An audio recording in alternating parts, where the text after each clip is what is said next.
हमारा चिंतन भगवत गीता अध्याय 10 श्लोक 15 पे चल रहा है। अभी 16 श्लोक लेते हैं। ऑलमोस्ट इस पे हमारा चिंतन खत्म सा हो गया है। अर्जुन कहता है, हे परम पुरुष, हे सबके उद्गम, हे समस्त प्राणियों के स्वामी, हे देवों के देव, हे ब्रह्मांड के नियंता, निसंदेह एकमात्र आप ही अपने को अपनी अंतरंगा शक्ति से जानने वाले हैं। प्रभु, तुम स्वयं एवं आत्मना आत्मनः वेद है देव या दानवा। तो आपको कोई नहीं जान सकता। आप ही स्वयं अपने आप से स्वयं को जानते हैं, बाकी और कोई जान ही नहीं सकता है। भूत भावन, जो समस्त सृष्टि का जो सृजन करते हैं, सबको अस्तित्व में जो लेकर आते हैं, वो आप हो। भूतेश है, सभी जीवों के स्वामी, समस्त भूतों के नियंता है, कंट्रोलर है, वो आप हो। देवों के देव, ऐसे प्रभु आप हैं। तो आपको कौन जान सकता है? आप ही स्वयं अपने को ही जान सकते हैं और कोई आपको जान ही नहीं सकता। हे जगतपते, या फिर वो जानता है जिसको आप जानना चाहते हो। तो अब अगला श्लोक लेते हैं, 10वें अध्याय का 16वां श्लोक लेते हैं। एक एक चरण उच्चारण करते हैं। वक्तुम अर्हसि अशेषेण दिव्या हयात्मविभूतयः याभिर्विभूतिभिर्लोकान् इमां सत्वं वाप्यतिष्ठसि। इस 16वें श्लोक का शाब्दिक अर्थ है, कृपा करके विस्तार पूर्वक मुझे अपने उन देवी ऐश्वर्यों को बताइए जिसके द्वारा आप इन समस्त लोकों में व्याप्त है। नींव मजबूत कर दी थी, तो अब सारे श्लोक फटाफट होते जा रहे हैं। इसलिए प्रभु, अर्जुन कह रहा है, आपको कोई जान नहीं सकता है, केवल आप ही अपने में से स्वयं को जानते हैं। इसलिए या भी विभूति भी ही, जिन जिन विभूतियों से त्वम इमाम लोकान व्याप्यम तिष्ठति, आप इस लोक को व्याप्त करके इस लोक में तिष्ठसी रहते हैं, स्थित है। उन सभी दिव्या आत्मा विभूत यह है, आपकी जो दिव्य डिवाइन आत्म विभूति, आपकी जो योर मैनिफेस्टेशन अशेषेण वरक्तुम अर्हसि, पूर्ण रूप से वरक्तुम यानी कहने के लिए, अर्हसि यानी योग्य हो, आप ही समर्थ हो। इसलिए प्रभु, दूसरा तो कोई जान ही नहीं सकता है, बस स्वयं आप ही कह सकते हो कि आप कहां कहां हो। विभूति शब्द का अर्थ भी समझना है, क्योंकि इस पूरे अध्याय का नाम ही विभूति योग है। विभू प्लस भूति, यानी वि यानी विशिष्ट रूप से, भूति यानी होना, रहना, बनना, उसको कहते हैं विभूति। तो प्रभु, जो आपकी दिव्य विभूतियां हैं, जिससे आप इस संसार में आप व्याप्त हो, वो आप ही कह सकते हो, और तो कोई कह नहीं सकता है। अर्जुन यहां एक भक्त के रूप में परमात्मा से प्रार्थना कर रहा है। समर्पित भक्त इच्छा करे और प्रिय पात्र को ही दिया जा सके, ऐसा ये अनमोल खजाना है। और मांगने वाले को भी तो अधिकार होना चाहिए। जैसे मूल्यवान वस्तु की तो बात छोड़ो, आप कोई आपसे 5,000 रुपये भी मांगने आए तो भी ये देखेगा कि मेरा अधिकार है कि नहीं आपके पास। यहाँ पर रास्ते का भिक्षुक मांगता है, बिना अधिकार के मांग लेता है वो, लेकिन वो 5-10 रुपये से ज़्यादा नहीं मांग सकता। तो ये नहीं समझेगा कि वो भिखारी ये नहीं समझेगा कि यहाँ मेरा अधिकार है कि नहीं, कि यार 5-10 रुपये तो मांगने हैं, देगा तो देगा, नहीं कोई बात नहीं। वो किसी के सामने भी हाथ फैला सकता है। जब कुछ मूल्यवान मांगना हो तो देखना भी चाहिए कि do I have the qualification to at least go to this person and express my desire. और देने वाला भी तो सोचता है कि उसको दूं, तो ये परस्पर संबंध होना चाहिए। तो समर्पित भक्त विनती भी कर सके कि प्रभु आप मुझे ये बताइए, और प्रिय पात्र को ही दिया जा सके, ऐसा ये ज्ञान है। वेदांत की दृष्टि से कहें तो परमात्मा स्वयं प्रकाशित है। श्रीमद् भागवत के प्रथम अध्याय के प्रथम श्लोक में मंगलाचरण में भी प्रभु के लिए शब्द प्रयोग किया, स्वराट, सेल्फ एल्यूमाइंड। और जो स्वयं प्रकाशित हो उसको दिखाने के लिए किसी दूसरे की आवश्यकता नहीं होती है। जैसे अंधेरे कक्ष में दिया जले तो प्रज्वलित दिए को दिखाने के लिए किसी की आवश्यकता नहीं होगी। अंधेरा कक्ष हो तो वहां पर क्या रखा है उसको दिखाने के लिए रोशनी चाहिए, टॉर्च चाहिए, बैटरी चाहिए, लालटेन चाहिए, कि देखो इस कमरे में इस कोने में ये पड़ा है, इस कोने में ये पड़ा है।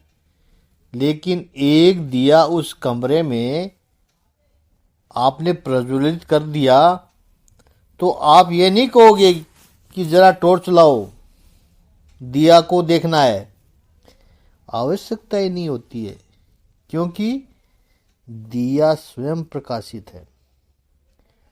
तो एक दिए को देखने के लिए दूसरे दिए की आवश्यकता नहीं पड़ती है।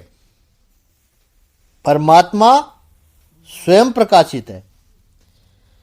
ऐसे स्वयं प्रकाशित आत्मा को, परमात्मा को अर्जुन प्रकट होने के लिए कह रहा है, कृपया आप मुझे बताइए आप कहां है।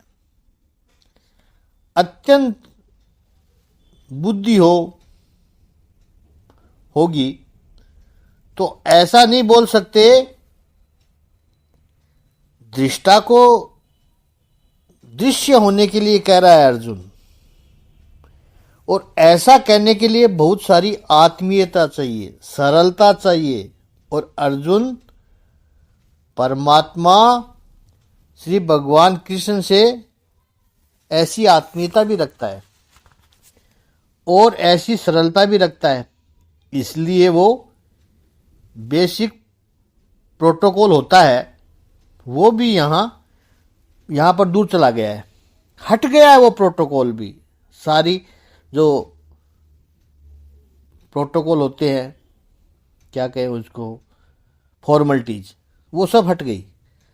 अर्जुन बहुत सरलता से कह सकता है कि प्रभु आपकी विभूतियों का मुझे वर्णन कीजिए कि आप कहाँ कहाँ है, आप कैसे हैं।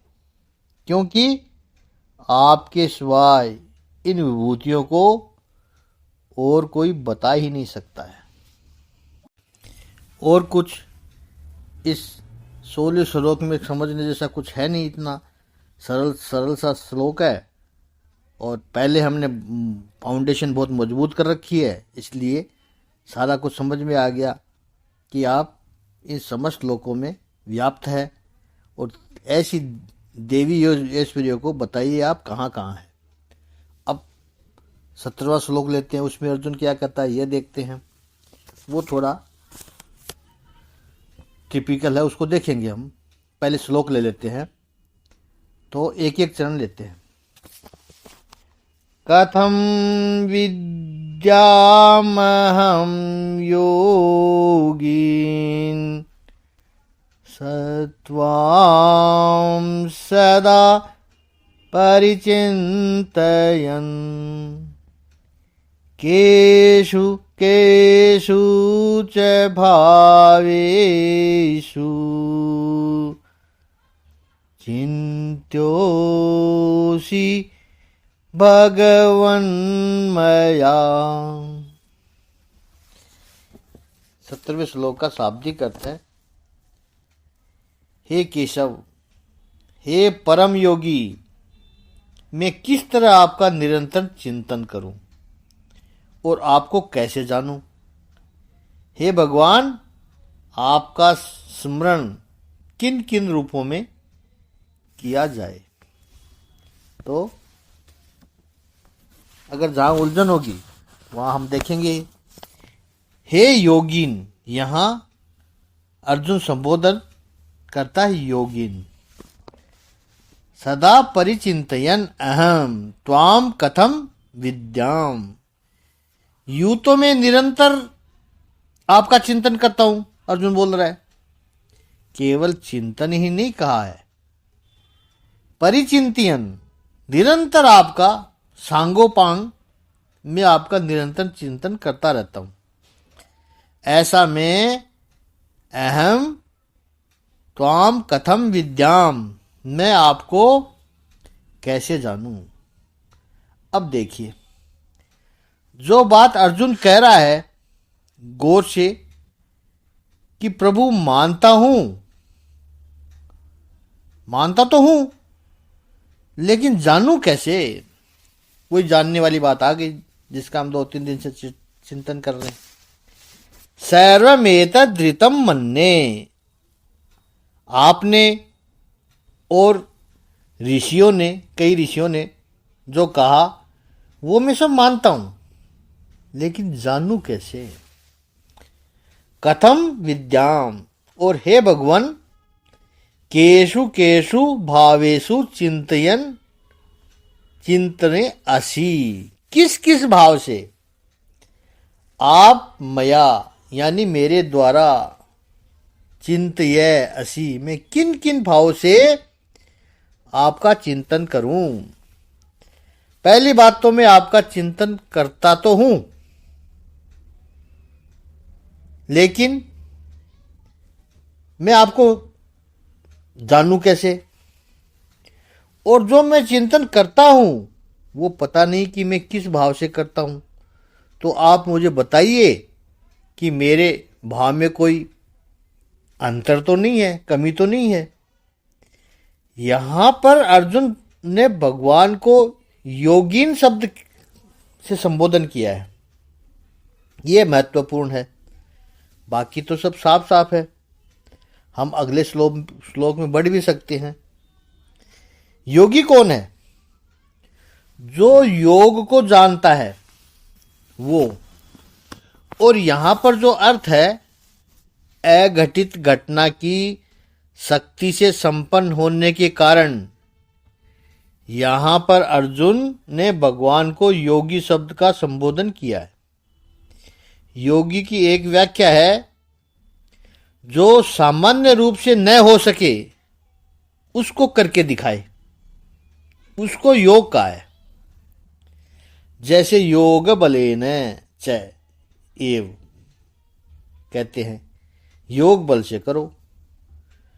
और अक्सर लोग कहते भी है कि ऐसे तो नहीं हो सकता था, बहुत मुश्किल काम था, लेकिन पता नहीं क्या योग बना, काम तुरंत हो गया। ऐसा सोचा नहीं था, लेकिन ऐसा योग बन गया। योग का अर्थ है अनकॉमन। मान लो ऐसा जो करके दिखाए, अघटित घटना को करके दिखाए। और भगवान भी संबोधन किया है इस श्लोक में, ऐसा जो आप करके दिखा देते हैं तो मैं, हे भगवान, किस किस भावना से आपका चिंतन करूं। यूं तो भक्ति मार्ग में कहा गया कि भगवान कैसे हैं, तो महात्मा लोग कहते हैं कि मत पूछो कि भगवान कैसे हैं। भगवान एक जैसे नहीं होते हैं। भगवान कैसे हैं, तो महापुरुष महात्मा सामने से प्रश्न पूछेंगे। भगवान कैसे ये मत पूछो, आपकी भावना कैसी है। जाकी रही भावना जैसी, प्रभु मूरत तिन देखी तैसी। और श्रीमद् भागवत में भी है, दसम स्कंद में, कंस की सभा में मथुरा में भगवान श्री कृष्ण और बलराम जी आते हैं। तो परमात्मा तो वही है, लेकिन वहां जो बैठे थे वो सबको प्रभु अलग अलग दिखाई पड़े। जैसे जनक जी की सभा में दिखाई पड़े थे, जिसकी जैसी भावना थी वैसे प्रभु दिखाई दिए। मत पूछो कि ईश्वर कैसे हैं, पूछना है तो ये पूछो कि आपकी अंतःकरण की भावना कैसी है। इसलिए जो भक्त जिस स्वरूप में आराधना करता है, परमात्मा भी उसी स्वरूप में उसके सामने प्रकट होते हैं। भक्त को उसी स्वरूप में दर्शन देते हैं। यहां पर अर्जुन पूछता है कि मैं किस भावना से आपका चिंतन करूं, किस रूप से करूं। भक्ति मार्ग का साहित्य तो इससे भरा पड़ा है। आपने देखो भक्ति मार्ग में कैसे भगवान की पूजा करनी है, कैसे नहीं करनी, पूरी तरह आश्रित है। प्रिय स्वजनों, श्रीमद् भागवत के 7वें स्कंद के प्रथम अध्याय के 30वें श्लोक में राजसूय यज्ञ की सभा में जब युधिष्ठिर जी नारद जी से पूछते हैं, भगवान ने जब शिशुपाल का मोक्ष किया तो ये कैसे हुआ, इसका मोक्ष, ये तो परमात्मा का शत्रु था। युधिष्ठिर जी बोलते हैं नारद जी को। नारद जी कहते हैं इसका मोक्ष चिंतन से हुआ था, ये सतत भगवान से जुड़ा हुआ था। 7वें अध्याय के 7वें स्कंद के पहले अध्याय के 30वां श्लोक में प्रभु कहते हैं, गोपियां काम भाव से परमात्मा का चिंतन करती थी, तो परमात्मा उस स्वरूप में उनके पास आए। क्योंकि गोपियों की यही अभिलाषा थी कि परमात्मा ऐसे स्वरूप में हमारे पास आए, ऐसी भावना उनकी थी। तो परमात्मा ने उनकी जैसी भावना थी उसको पूरा किया। कंस डर के मारे भगवान का चिंतन करता था, लेकिन चिंतन तो भगवान का ही करता रहता था हर वक्त, डर के मारे, मुझे आएंगे मार देंगे, मुझे आएंगे मार देंगे। तो वो भाव था उसका। चेदी यानी शिशुपाल, चेदी देश का राजा शिशुपाल आदि जो राजा थे, वो द्वेष के कारण, ईर्ष्या के कारण भगवान का चिंतन करते थे, परमात्मा से ईर्ष्या करते थे। ये कन्हैया कल गाय चराता था, आज द्वारकाधीश बना हुआ है। द्वेष के कारण स्मरण किया, कोई बात नहीं, स्मरण तो किया, उसको भी मुक्ति दे दो।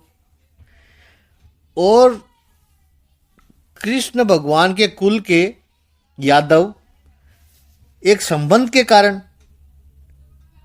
और भगवान का चिंतन करते तो उनका भी उद्धार हुआ। और आप सब पांडव, नारद जी कहते आप सब पांडव स्नेह से परमात्मा से जुड़े हुए हो। और हे युधिष्ठिर, हम सब, हमारे जैसे भक्त सब भक्ति से जुड़े हुए हैं। जिस भाव से हरि से लोग जुड़े रहते हैं वो वैसा ही दर्शन देते हैं। कहा भी है, हरि से लगे रहो रे भाई, तेरी बनत बनत बन जाएगी। पहले हमने बात कही थी कि भक्ति में ईश्वर से कोई भाव संबंध निर्माण करो, कोई रिलेशनशिप निर्माण करो, तभी भक्ति में आनंद है। यहां अर्जुन पूछता है, प्रभु मैं किस भाव से आपका चिंतन करूं? आगे का चिंतन कल करेंगे, क्योंकि हमारी कोशिश रहती है कि वीडियो 15 मिनट से ज़्यादा का ना हो। इतना समय लोग अपने व्यस्त जीवन से निकाल सकते हैं, तो इससे ज़्यादा वीडियो हम बनाने की कोशिश नहीं करते। लेकिन फिर कभी थोड़ा बहुत 1-2 मिनट ऊपर नीचे हो जाता है, नीचे तो नहीं होता, ऊपर ही होता है। तो आज इतना ही। ओम श्री सच्चिदानंद भगवान की जय। ओम श्री आनंद कंद भगवान की जय।